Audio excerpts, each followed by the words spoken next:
to stay on that topic of the wacky world of AEW, too many people sent us a video clip this past week of Chris Jericho and the Jericho Appreciation Society working a match. I think it may have been Pro Wrestling Guerrilla, but I'm not sure. Someone said that. Oh, it was. It was at the fantasy wrestling promotion that a bunch of the indie outlaw guys got together and put on and started for themselves so they could bring all their friends in and they could have ridiculous matches where everybody's allowed to do everything you could possibly think of in front of 400 people, and it goes on endlessly. And Uncle Dave's a big supporter because it's Mark Wrestling, and that is Pro Wrestling Guerrilla.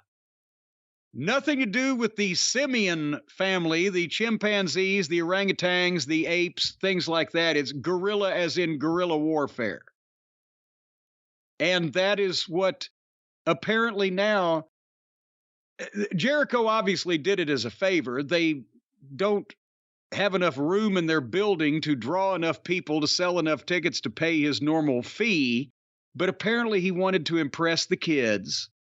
And he and the Jericho Appreciators showed up at PWG, and they did the thing that everybody was talking about, circulating the clip in their little match in this little barn, where you would think if normally in the old days, if some big star would come into a small-time show, all the guys would gather around him and ask his advice and ask him to watch their matches and critique them and give them any advice or whatever, or just be thrilled the guy was there, and the guy would conduct himself like a professional and fucking be somebody that they could look up to. Or you got Chris, who's going through the midlife crisis, and I guess he just can't drink himself into being 35 anymore. And so he's got to play with the kids and play their games. So Brian, tell the people what Chris Jericho, former WWE champion, at one time one of the biggest name wrestlers in the industry, guess what Chris Jericho was doing in front of 400 people at a PWG show in a barn in fucking Reseda, California the other day? It appeared that Chris Jericho, trying to impress someone, was participating in a match that was taking place in slow motion. In slow motion. Remember, I told you a couple weeks ago on a program, I was talking to Ricky Morton a couple of years ago at one of the fan fests before the pandemic, and he said, Jimmy, you're never going to guess what these guys did. He said he had like a 6-man tag or something. He didn't know these guys he was partners with. They said, watch what we're going to do. And he said they got in the ring and started doing spots in slow motion. And I said, no. He said, yes, they did. And what can he do? He's there. He's standing there in the middle of it, right? He had to just be there, get some on him. Couldn't stay away from it. But this was like all 5 of them. Apparently, they had a 10-man tag or whatever, and they just decide, because I understand from some people on Twitter who think, well, all the people there were entertained. Yes, all the fucking family and friends of all these outlaw dipshit wrestlers that can't fucking work were there, and they were fucking entertained. If they were entertained by goddamn cornholing fucking unicorns in the ass, then the poor unicorns would already be extinct even sooner. People were entertained by Joey Ryan. Remember, that was the defense for so many years. Yeah, people were entertained by it. And that worked out well, too. But anyway, basically, there's 10 people in the ring, and they're all going in slow motion. And these people who claim to be wrestling fans, which they aren't, or elsewise they'd be as offended as we are. But these people who claim to like wrestling, oh, this is great. That's a thing they do in PWG. They have slow motion wrestling. Well, here's my slow motion finger. I wish you could see it if we had video. How about this? Here's my slow motion. Fuck you. Actually, fuck you. Can you name 2 wrestlers who were part of the group that started Pro Wrestling Guerrilla? Well, one of them was Dick Boy, right? Joey Ryan. That's right. And there's numerous others nobody's ever really heard of. There's One of one them, name. Excalibur, was in that group. That's right. Excalibur, Joey Ryan, the Disco Machine, Super Dragon, Scott Lost, and Top Gun Talwar. Top Gun Talwar? Talwar, Talwar. Well, there you go. That's the crew that started Pro Wrestling Guerrilla. That's Uncle Dave's favorite wrestling promotion. Jim, perhaps someone who is not Uncle Dave or anyone else who sees something like this is greatly offended. It isn't entertaining, it's lame, and Jericho didn't even do it well. Maybe you want to find a way, there has to be a way, to sue. Well, no, because if you go to one of those pro wrestling chimpanzee shows, then you pretty much, you get what you pay for, right? That's right. Especially if you press the button there too quick. You get what you pay for if you go to one of those shows, and that's pretty much nothing. But sometimes in life, you get things that you don't pay for, that you don't deserve, that you didn't order, you didn't request, you didn't ask for to be a part of your life. And that's when you need to call someone to stand up for your rights, privileges, and freedoms in a court of law. Now hit that button.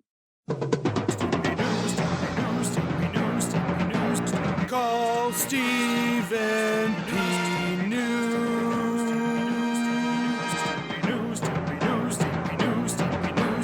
If you need to sue.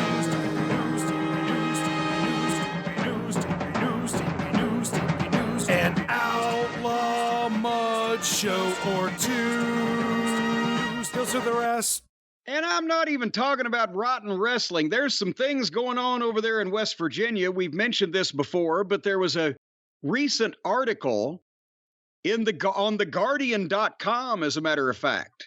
The Guardian, who covers news worldwide, but this was specifically news from West Virginia. 14 inmates in the last year have died in West Virginia jails amidst reports of deplorable conditions, rampant violence, and inadequate medical services, and a federal investigation has been demanded and called for on the part of some of the families of the victims of these murders and deaths and killings in these jails. There was one woman that was arrested for shoplifting and was killed by other inmates looking for drugs that they thought were secreted in her body. In the past decade, over 100 inmates have died in West Virginia regional jails. Another autopsy that a family forced from one inmate, the findings were consistent with being beaten while you were handcuffed, wrists broken, arm broken, nose broken, leg bone broken. And you guessed it, you are absolutely right. One of the people representing these inmates in a class action suit is our friend Stephen P. New at newlawoffice.com, 888-692-8084. Here's a quote from Stephen P. New. A 1950s or 1960s Russian gulag could not have been worse than 2023 West Virginia. Prisoners killing each other and themselves, guards telling female gangs to beat up female prisoners. He calls it dystopian. And I'll have you know that Stephen P. New is the only person in West Virginia that knows how to use the word dystopian properly. Oh, stop it. Come on. Oh, I just kid. It's all in the heart of entertainment here. But anyway, basically, so they're killing shoplifters over here, and the guards and the police are beating up the inmates while they're contained. The whole place is overcrowded. There are, I believe, hold on, it gives the statistics down here. There are 711 prisoners in one of these jails that's meant for about 400. They can't get enough correctional officers. Apparently, they got too many of the wrong kind. And toilets broken, infested with bugs and maggots. And that's just in the local public library.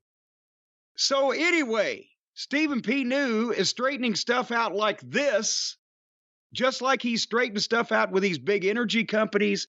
He's straightened stuff out with these big pharmaceutical companies. But big or small, Stephen P. New will straighten it all. So if you need legal help, guidance, opinion, or representation, newlawoffice.com, 888-692-8084, and don't go to jail in West Virginia. I hear Indiana is much more hospitable.